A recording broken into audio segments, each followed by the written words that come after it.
नमस्कार मित्रांनो, मी सचिन तोटे, चालक प्रशिक्षक अशोक लेलँड. चालकाने ड्रायव्हिंग सीटवरती बसल्यानंतर प्रथम काय करायचं, बॅटरी बटन ऑन करणे, एक्सटर्नल बटन ऑन करणे, इंटरनल बटन ऑन करणे, त्यानंतर चाबी स्विच ऑन करणे. चाबी स्विच ऑन केल्यानंतर ही सर्व सिग्नल तुमचे लागतील आणि बंद होतील. त्यानंतर जेवढे सिग्नल गेले तेवढे आपल्यासाठी ओके. आता गाडी स्टार्ट केल्यानंतर बॅटरीचा जाईल, हँडब्रेक काढल्यानंतर हँडब्रेकचा जाईल, नंतर डोअरचा जाईल. त्यानंतर सगळ्यात महत्त्वाचं आहे की इंटरनल बटन जर चालू असेल तरच तुमची आतले हे बॉडी लाईट, पॅसेंजर लाईटचे लाईट चालू राहील. नाहीतर अदरवाईज इंटरनल बटन जर बंद असेल तर ही लाईट, हे बटन ऑपरेट होणार नाही. ओके.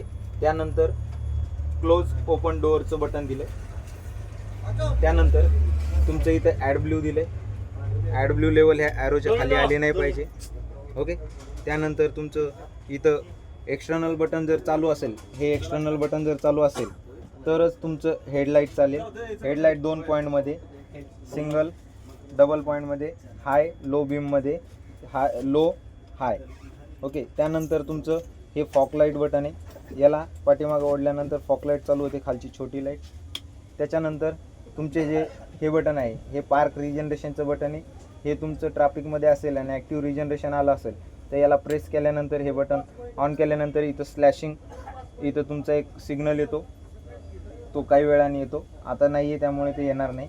त्यानंतर तुमचं ॲडजॉस्ट ब्रेक आहे, याला ऑन केल्यानंतर तुमचा ॲडजॉस्ट ब्रेक कंटिन्यू काम करतो. ओके. परंतु याला कंटिन्यू चालू ठेवायची गरज नाही. तुम्हाला जर फूट ब्रेक कमी पडला तर चालू करायचा, अन्यथा याला चालू करण्याची गरज नाही. याला अदरवाईज बंद ठेवा, ॲटोमॅटिक काम करतं. हे 4x4 सिग्नल आहे. ज्यावेळेस तुमची गाडी कुठे ब्रेकडाऊन वगैरे झाली, रस्त्यावर उभी असेल त्यावेळेस 4x4 सिग्नल आहे. ज्यावेळेस तुमच्या गाडीमध्ये काही प्रॉब्लेम होईल, जसं की समजा इलेक्ट्रिक आग लागली किंवा काही शॉर्ट सर्किट झाला, तर हे अलाराम सिस्टम आहे. त्यानंतर पॅसेंजरला दिसण्यासाठी लाईट वगैरे, या बटनाला ऑन केले की लाईट चालू होईल. हे दोन्ही बटन टाकतील तरी चालू शकतं त्यावेळेस, अदरवाईज याला हात लावायची गरज नाही या बटनांना. त्यानंतर हँडब्रेक आहे. हँडब्रेक काढल्यानंतर याला वरती असं काढल्यानंतर कधी पण याला पुश करा. ओके. पुश केल्यानंतर ते योग्य तो हँडब्रेक लागतो. त्यानंतर तुमच्यासाठी ड्रायव्हरसाठी इथे हे दिलं आहे, USB चार्जर पण दिलं आहे. ओके.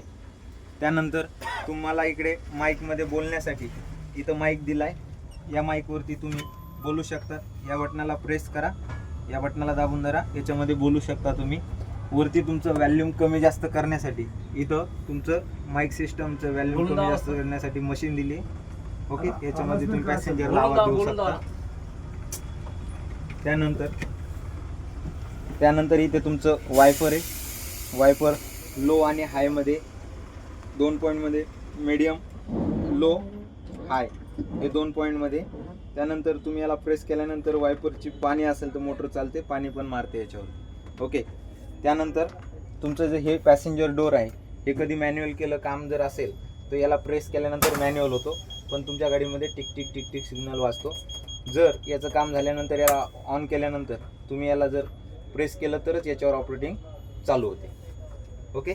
थँक्यू. धन्यवाद.